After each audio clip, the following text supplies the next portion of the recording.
Welcome back to The Price of Business. I am your host, Kevin Price, talking to you about you and your business. Talking about companies all over the country that are kind of regional now, but are on the way to becoming national major players in their fields. And glad to be able to spend some time with Den Bishop. He's with a company called Holmes Murphy and Associates. And welcome to the program. How are you?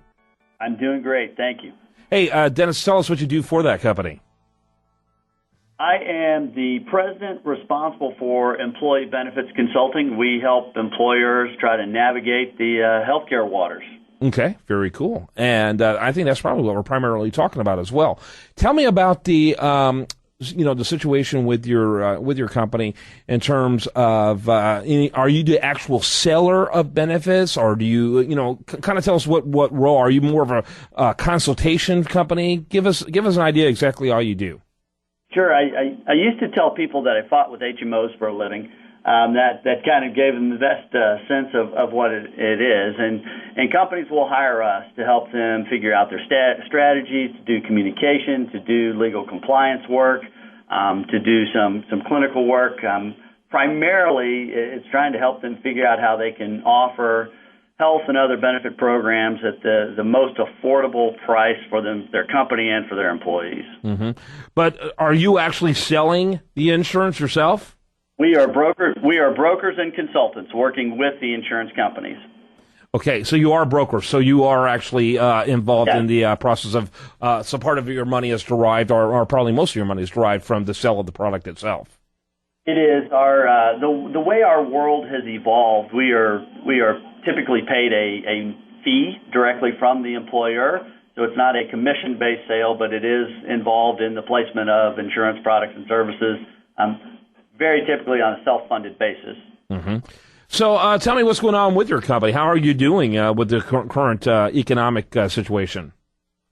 Our company has actually been in a period of very good growth. The good and the bad news for different companies, where there is chaos, there is opportunity. And in the healthcare world, it has created significant chaos, which fortunately for our company has created significant opportunities. We've actually been in a very strong growth period. Oh, that's fantastic. You got to love that. When you're a national company, are you in every state, or how are you operating? And I think you're regional. I mean, you're local. Are you located in Texas, by the way? We are. I am actually. My office is in Dallas, and so we are a regional company. We have a dozen offices, really through the middle part of the country. We run property casualty out of our Des Moines office, which is our corporate home office. We run benefits out of our Dallas office. Yeah, I'm looking at HolmesMurphy.com, HOLMES Murphy.com, and I see you've got everything from Wisconsin to Texas. Everything's connected except for poor old Arizona. Yeah, we are pretty much up and down I-35 plus Arizona. Yep, poor Arizona. It looks very isolated on your map. But you got to get New Mexico in there so it won't feel so alone. So tell us about the size and range of companies that you deal with. The size and range of companies that we deal with varies a little bit by geographic area. In Texas, in particular, we are in what I would call the mid to upper size market, and it's really companies from a couple of hundred to about 10,000 employees is the bread and butter, and we've got some customers that are smaller than that. We've got some customers that are larger, but it's really that size customer whose actual health status and claims experience drives their cost. Those are the companies that have an interest in working with us. Very interesting. Again, learning more about this company out there that is trying to help people navigate through some tough decisions. I imagine there's a lot of angst out there because of the healthcare situation, Obamacare, and that type of thing. There is. The confusion and the anxiety is tremendous. I almost compare it to Y2K in the technology world, that there was all the anxiety around what's going to happen, and we're going to wake up on January 1st, 2000, and water is going to be spewing from the streets, and electricity is not going to work, and then we woke up and all was fine.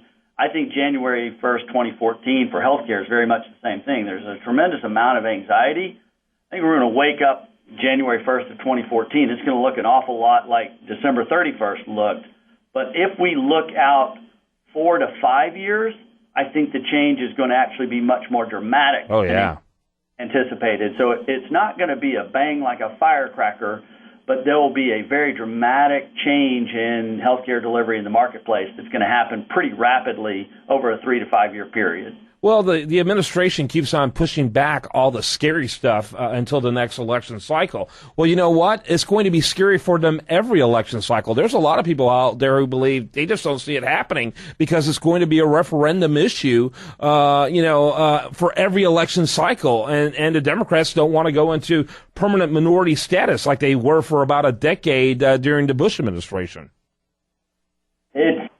I do a lot in studying the Congressional Budget Office scoring of healthcare reform, which gets updated reasonably frequently. And our issue in Washington, D.C. is that we are continuing forward with the expense elements of healthcare reform, but we are delaying the revenue sides of healthcare reform. So if that happened in my house, we would have a budget problem. If we continued the spending of things, but we slowed down the amount of money coming in, we would have a problem. In healthcare reform, that's exactly what we're doing. We're not wanting to deal with the honest, painful truth of what we need to do financially to really pay for this, but we're plowing forward with expense elements that will, eventually somebody's going to have to write a check. Somebody's going to have to write a check. Yeah, it's going to be your great grandkids because they're already, $17 trillion in debt. That is going to be, passed on to future generations. It's kind of a great example of how mob rule doesn't work. People who can't vote, those who are not even born yet, are now being saddled with the financial problems of those who can vote, who are voting with their pocketbook to plunder those who have yet to even be created. It's pretty bizarre if you think about it. It is, and when you talk about federal deficit, I think it's that issue is why the item of healthcare reform will not go away, which seems a little ironic because we're spending an additional $1.8 trillion over the next decade of new spending to put healthcare reform into place.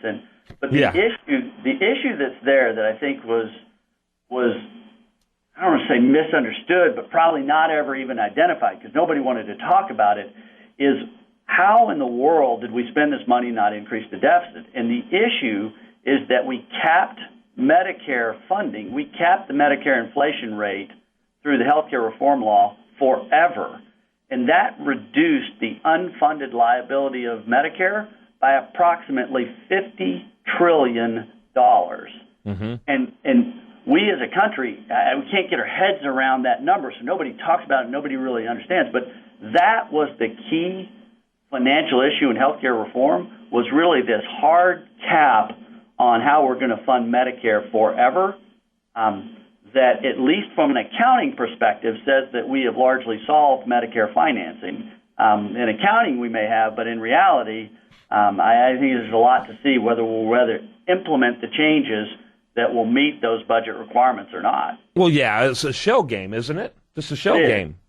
It is. And we're the losers. The American people are the losers. So now more than ever, you better be getting lots of help from lots of people that can help you navigate through these big challenges. And so if you've been trying to wing through healthcare on your own, now more than ever, you need to be getting help from professionals. How do people get in touch with you? What's your website so they can get more information about you?